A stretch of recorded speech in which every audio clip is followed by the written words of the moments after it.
Merry Christmas, y'all. Darla here with Growing Tropical, and I am actually in my front yard under our porch area decorating once again, and this time for Christmas. And what I thought I would do is something a little different. Normally what I do is I just kind of put myself in front of the camera and I show decorating, one or two things. And I think what I'm going to do is I'm going to go ahead and just start showing segments of things that I'm doing. It takes a lot of time, and it has taken me a lot of time. Here we are. It is like, just a couple of weeks before Christmas, and I'm still doing a lot of decorating, but that's okay because I absolutely love it. I wanted to actually I wanted to put this on film because I really wanted to show you guys how I decorate here in South Florida for Christmas.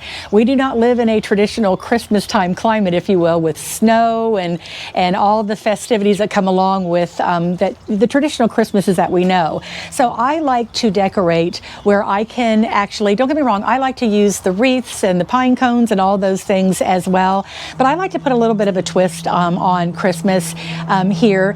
And what I mean by that is I don't have to take out really anything from season to season, with the exception of like annuals that die back and stuff like that. But I'm talking about staple items in the garden that maybe die back that die back like in the winter climates where there's snow on them. Certain climates cannot grow a lot of the landscape plants in their landscape. They cannot grow a lot of the staple plants in their landscape like we can here in Florida year round. And, like, for example, our palm trees, I love my palm trees. They are absolutely a staple in my yard that live here year round. So one of the cool little things that we do here, instead of decorating, what would it be, like evergreen trees, like spruce and all those trees that grow beautifully up in the colder climates, the northern climates that we can't grow here. Excuse me. What we do is I wrap lights around all of my palm trees, or a lot of my palm trees, and it just gives it that really, really unique, cool looking South Florida style, I guess, if you will. And so what I thought I would do again is just kind of show you guys some of the little unique things that I do here, along with some of the traditional things that we all do in our landscape or in our decorations on our front porches and everything. But what I'm going to do is I'm going to take you guys segment through segment and show you a little bit of what I'm doing. And again, I'm up here on the front porch, and if you can see, if you guys remember from my container boxes that I had done, actually it's been several videos ago now that I had done my container boxes. These are the ones that I purchased from Wayfair, and I am absolutely loving them. If you guys get an opportunity to pop over to Wayfair, check these boxes out, and if you're in the market, you will not be sorry if you buy them from that company because they just make beautiful boxes. I absolutely love these boxes that I have here. So anyway, I'll pop a link in the bottom of this video so you guys can actually look over it, or pop down and look at the boxes to see exactly what kind they are. But anyway, moving forward, this box, basically the things that I had in this box, I had the Dracaena, the alocasia elephant ear, and I had the creeping fig. Those guys I just all left here because they will continue to grow right through the winter months for me. Even if we get a little bit, like we had some temperatures that dipped down into the upper 50s over the last couple weeks, we had nights that did that. And these guys fared very well. They are undercover, and they're protected from like a wind. The north is to that behind me back here. So between all the trees and everything is pretty much protected up here from anything that we would get that would go maybe a little bit lower than 50, which we don't have a lot of that problem, per se. But anyway, this is not a weather forecast. So moving forward, this box, what I want to do again, I want to keep all the beautiful stuff that is growing absolutely beautiful. The only thing that kind of ticked me off a little bit was I had some spider mites, but that's okay because I bought some insecticidal soap. I just went down to, I think at Lowe's, Home Depot, I don't necessarily know. They do carry some of the garden safe stuff there, but they don't carry the insecticidal soap. But I buy this from Lowe's. It's terrific. It's organic, and I just spray it on there for, actually this goes for mealy bugs and aphids and mites and that type of stuff, those type of bugs or whatever. So I just gave them a real quick spray, and they really weren't bad. But I thought if I don't get in front of it, I'm going to be real behind it and putting all the pretty stuff in here. It's going to just be, nuts to have to start spraying everything. So anyway, what I'm going to do is I'm going to go ahead and plant this box up. If you guys can see behind me, I just have a whole bunch of different things. I have some white Impatients. I'm not sure that I'm going to use them in this box. That's why I said I've just got a lot of things going on, and I'm just going to kind of put things in where I see that they'll look nice, and kind of go from there. But I also have the little tiny poinsettias. I love these little containers. I bought just a whole bunch of them. I don't know if you guys can see back here. I have just a whole case. I don't know if you want to call it a case, but there's probably maybe about 15, 20 of them in there, little containers like this. And I just love them. You can pop them down in little tiny pots. You can put them in the house, on your front porch. Heck, you can even pop them in the landscape. I've done that over the years as well. So I'm going to be popping probably a few of those in this box as well, just to give it that really, really pop of color up here. And then I was going to buy, and in my backyard, I'll have to show you guys a little bit later on, I bought bromeliads. I love bromeliads, and they are so, so beautiful. And they grow all over South Florida. And I was going to put them in this window box to give a little bit of height right here, but I couldn't find exactly what I want. They're selling out really, really fast because the colors right now are so, so pretty. And I think a lot of people like me who live here in this cool or this warm climate, we tend to pop those into our landscape for the Christmas time because they just give, again, that tropical, very Florida style. So what I'm going to do is I found something else. It's a Dracaena. These guys are Dracaena, but this is called, I believe it's a dragon tree. You guys can see, it's just they twisted the trunk all up, which I thought was kind of cool. It added a lot of really unique interest. But I love all this up at the top. So I think what I'm going to do with this guy is I'm going to pop him in the back here. And I love the way he falls just over my wreath on this front window. I think it's really pretty. And this wreath right here is, I have wreaths all of my front windows, and they are set on timers, which is beautiful. I recommend anybody who has any type of lighting outside to put them on timers because I don't have to think about it. I did that in this past fall too, where I had all my fall wreaths and a lot of the things that I had out here were set on timers. And like around 6 or 7 o'clock in the evening time, they came on. They ran for, I think you can set them. Some of them come like 4 and 6 hours.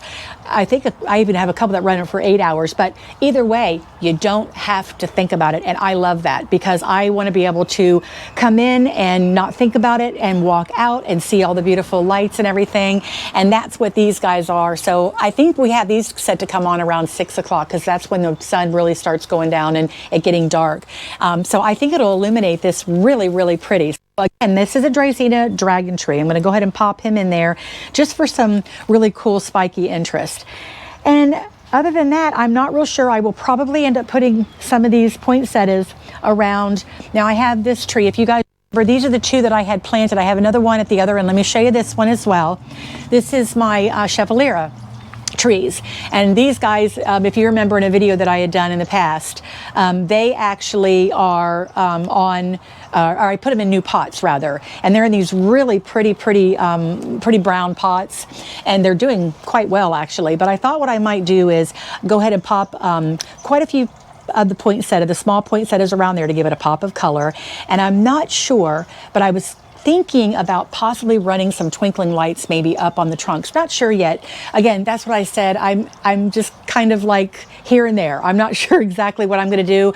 I may change my mind. I may put them on. I may not. But what I'm going to do is I'm going to go ahead and show you guys this section here and what I'm doing. And then what we'll do is we'll come back, take a quick look at it, and then we're going to move on to another section. Okay?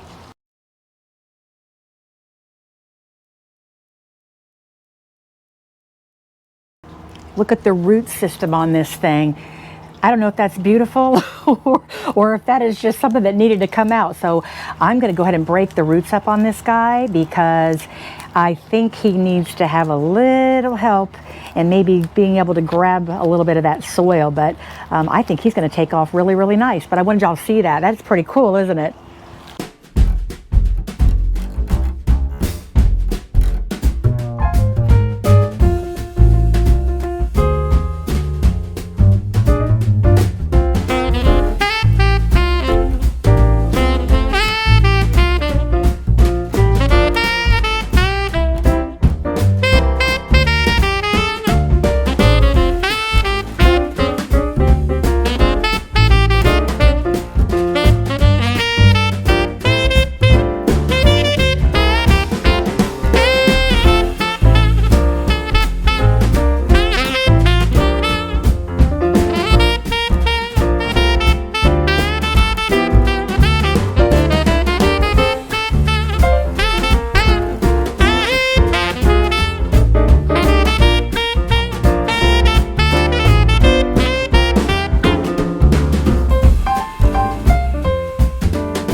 Okay, y'all, this is how we decorate South Florida style. I'm going to take you on a little tour of what I've been working on, and this is in our front yard, remember, and I'm just going to kind of walk you around and show you what we've done.